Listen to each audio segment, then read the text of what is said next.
Yeah. You know, I I think guess he Aaron. had no choice at that point. He had to warm up, whether he was late or not. He had to warm up. You know, they could have. You know, if they would have came up with a better lie, I would have just said, "Listen, Severino was warming up in the locker room, inside the cage, indoors." Right.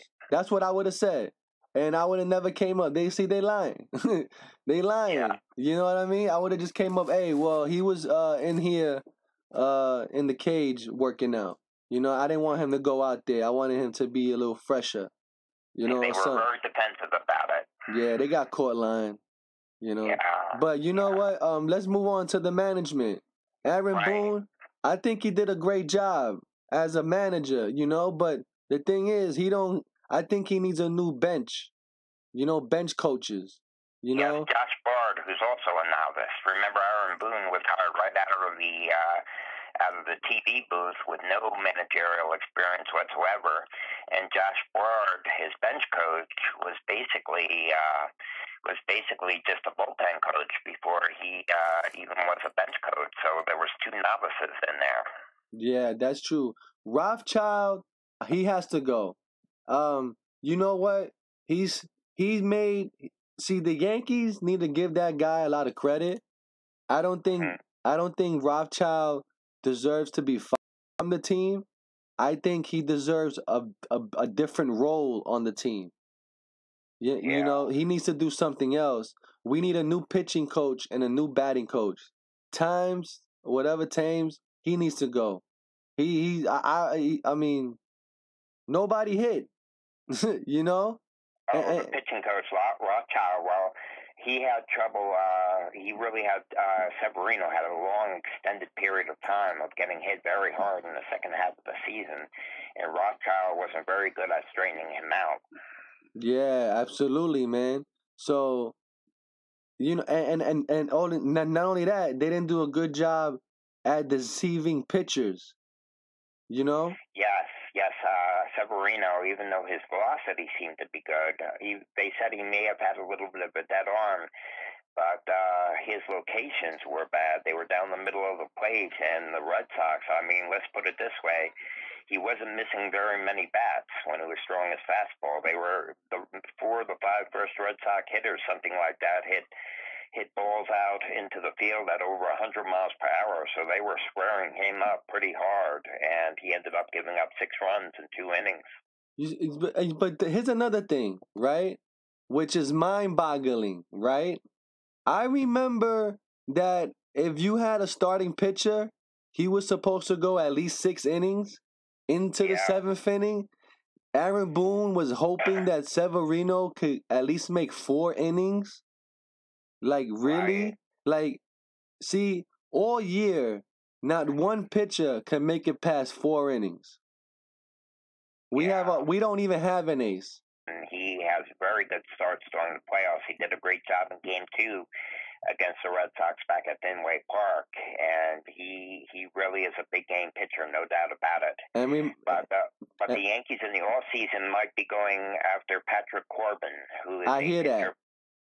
for the Arizona Diamondbacks, but he's a New Yorker. He's from upstate New York Right. and grew up a Yankee fan, and he's a lefty that is a very decent pitcher.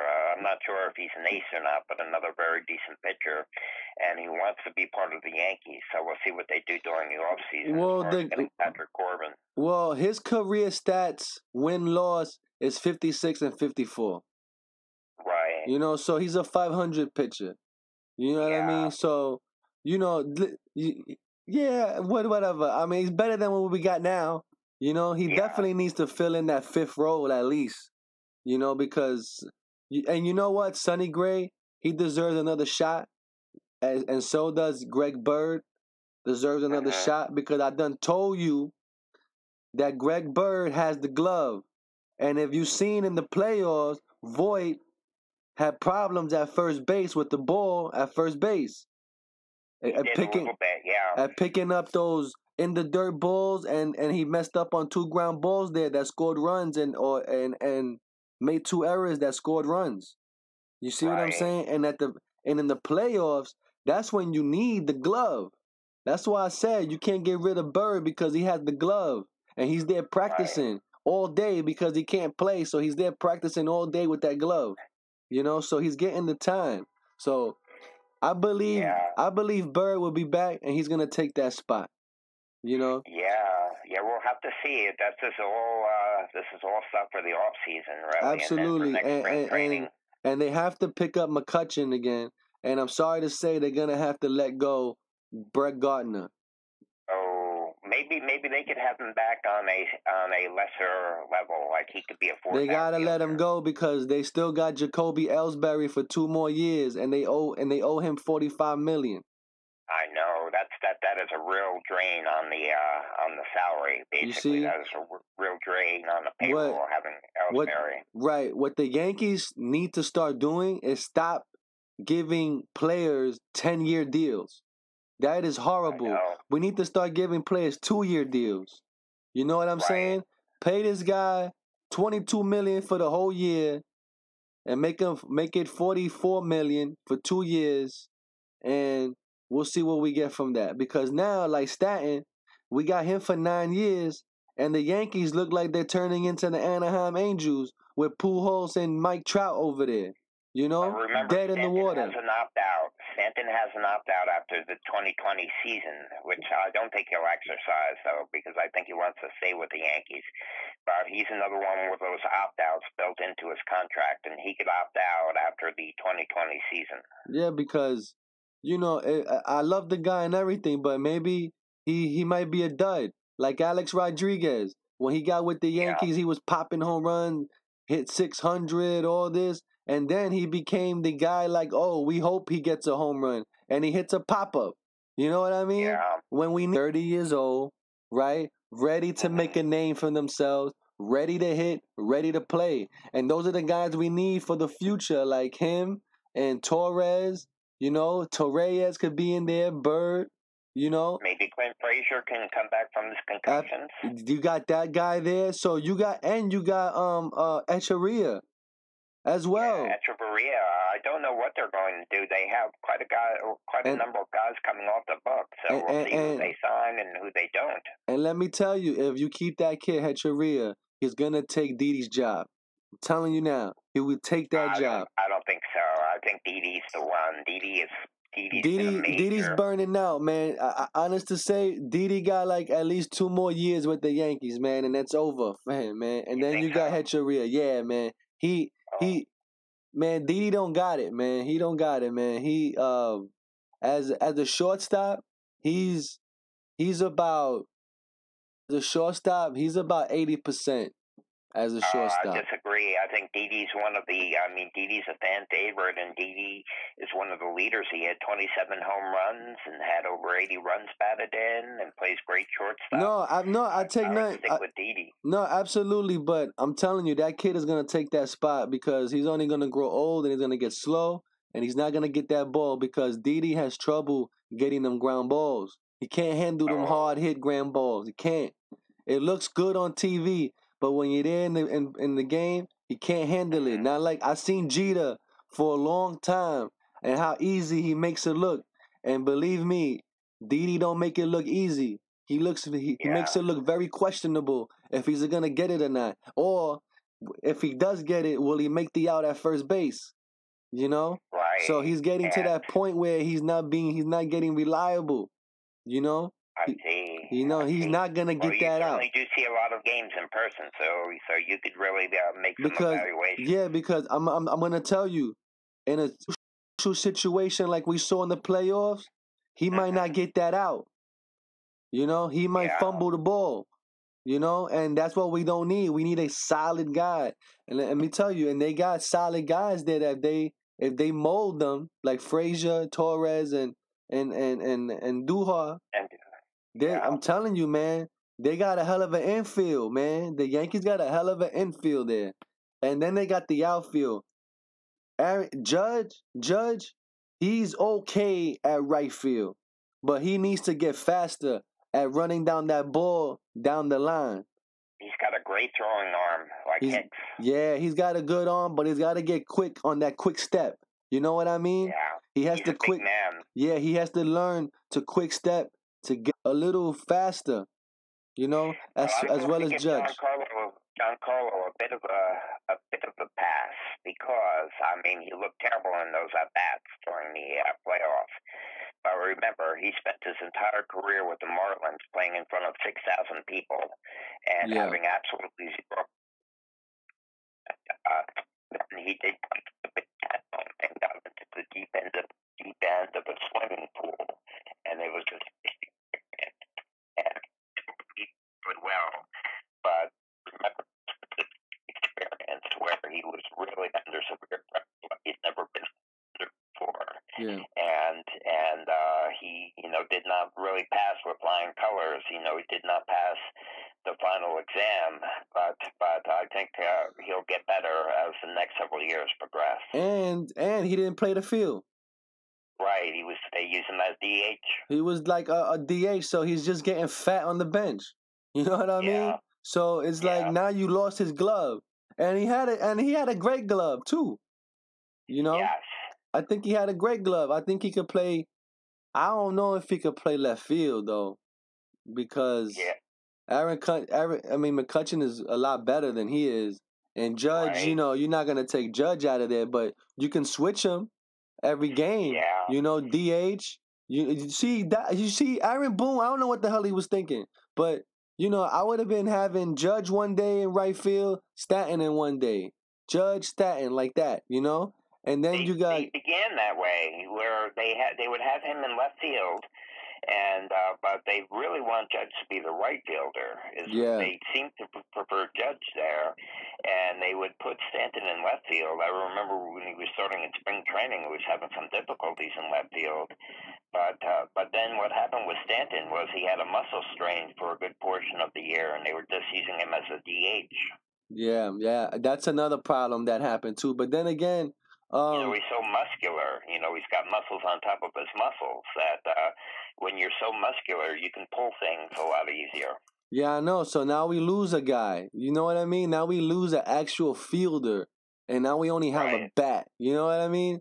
So it's like, okay, hopefully next year, he can be the go-around guy. But then you got Jacoby Ellsbury coming back. Unless the Yankees could buy out his contract, or they just tell him to sit down, which they probably did this year. They probably told Ellsbury. I don't even think Ellsbury's hurt, man.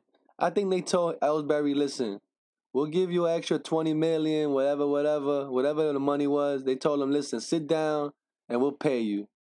You know what I mean? You ain't coming back to the Yankees. Just like that. You ain't coming back.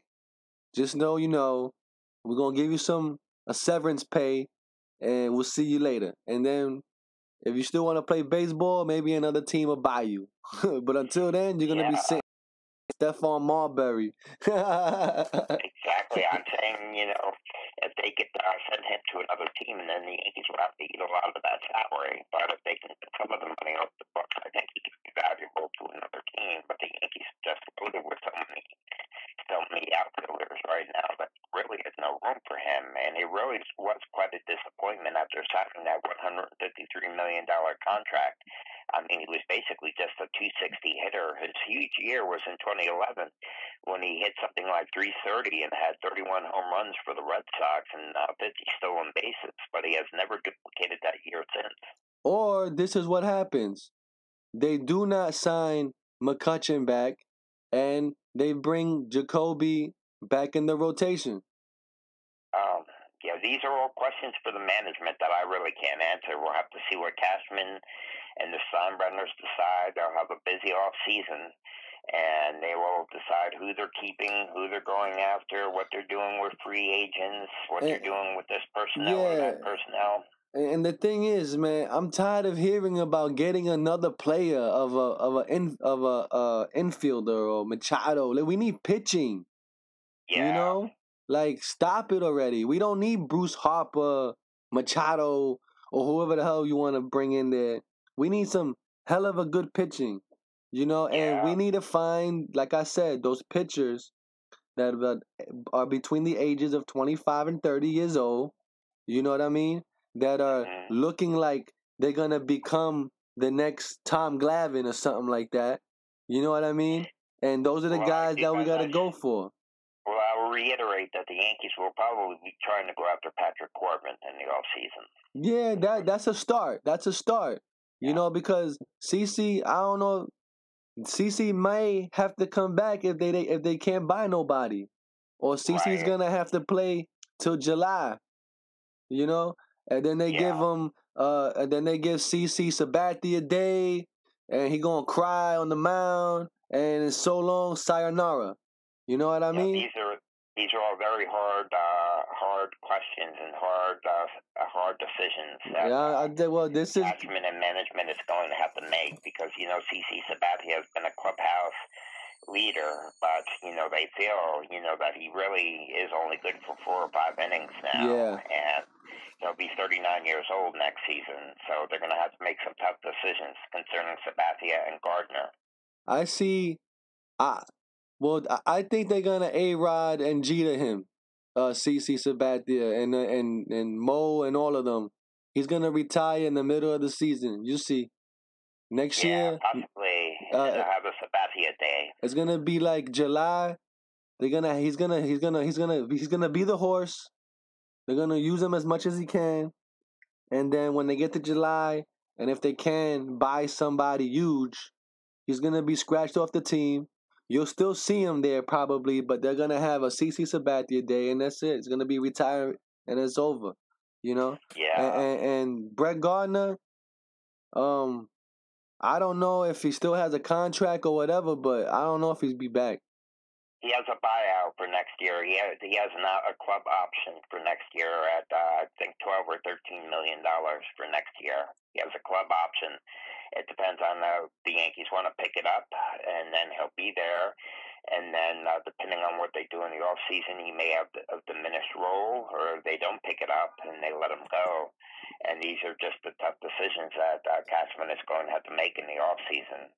I'm really going to just play it by ear and be an observer and just see what they do. That's all we can really do, is to see what player personnel decisions they make. Yeah, absolutely. Because if I'm Brett Gardner, I ain't going down to no minor league.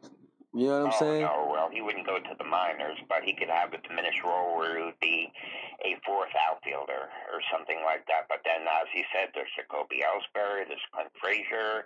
Yeah.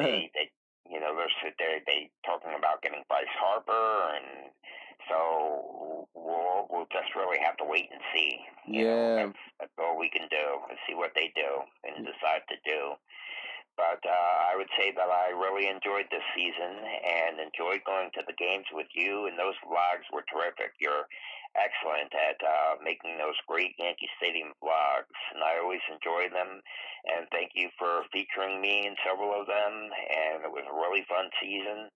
And I'm disappointed about the Yankees being bounced in the first round, but they had 100 wins, and I really don't have any complaints. And there'll be World Series in the future, and we'll definitely have a good time next year as well. Yeah, man, absolutely, man. This has been, for a while now. Every season for me has been getting better and better for me, and this has been best season so far, ever, and I'm pretty sure next year will be even better, so I just can't wait for it. Exactly. And moving on to the upcoming series right now, I'm going to, I guess we'll talk more about it after the games on Friday and Saturday. We could do another one on Monday and talk about the beginning of the series. But I think the Brewers are on a mission, and I think the Brewers may be overtaking the Dodgers, because they have played some outstanding baseball, and I just have a funny feeling that the Brewers will take out the Dodgers. And then that Houston Red Sox series, I really don't know, because the Astros have that great pitching, with Dallas Keuchel and all of the guys there. My goodness, and it's really hard to say. Hard to say if the pitching. The Red Sox are a better hitting team than the Astros, but the Astros have great pitching, so that's a toss-up right now. Yeah, I really like the Dodgers. The Dodgers is all right, but that's gonna be a fun game to watch though. Milwaukee and the Dodgers. I like to see Machado win over there and stuff like that. And that guy, what's the other guy that's been there for Matt Kemp, right? He's been there. Oh, yeah. He's been there a long time too. Yeah, I have the Dodgers in front of me right now, and they have quite a number of good guys on their team. They definitely do. They have they use quite a number of pitchers, but they've been using Yasmani Grandal, our catcher. And then of course they have Cody Bellinger in the infield, and Brian Dozier, and David Freese is now on the Dodgers, and of course Manny Machado, and David Freese. Remember him? He's been bouncing around all over the place. He's now on the Dodgers. He got that big hit in the World Series for the Cardinals, man. He's like a legend for them guys over there. Right, and Max Muncy has been very good for the Dodgers, and Justin Turner, obviously Justin Turner with the orange beard, the big orange beard, and of course they have good guys in the outfield, like you were saying, Matt Kemp and Jock Peterson, and Yasiel Puig. Yeah, and, Puig. The Dodgers definitely have quite a number of good guys, and the starting pitchers for tomorrow is Gio Gonzalez is going for the Brewers. And Gio Gonzalez? Yeah, he spent a lot of time with the Nationals, and he's starting for the Brewers tomorrow. That's a big name there. And of course, Clayton Kershaw is starting for the Dodgers tomorrow, and that's the Dodgers setup. Dodgers, Brewers. That's gonna sound good, man. That's those guys are specialists, man, in pitching, man. Exactly. And Gio Gonzalez, it looks like he's been getting better and better over time. You know? Oh, yes, he is. Yes, he is. He was a mediocre pitcher, and now he turned into a super pitcher. You know? He's been not too bad. The Nationals have let him go though, and he's now pitching for the Brewers. And I just really feel that the Brewers are on a mission quite a bit, really. I really isn't Scott Brosius like the batting coach or something like that for the Brewers? I'm not sure. Actually. Let me go to the Brewers roster here and see what they have. Is it the Brewers or I might be mistaken with another team, but I think he's a batting coach somewhere. Well, Craig Counsell is Brewers manager. Yeah. I forgot where I saw him. Well, anyway, he's a manager somewhere, Scott Brosius. Cool. Maybe he's working in the minors or something No, it's a major league team. It's a major league team. Yeah, it's a major league team. I forgot what team it was. I think I came to Yankee Stadium. Is it? No, I think it is the Brewers. I'll look up just for the next time that we.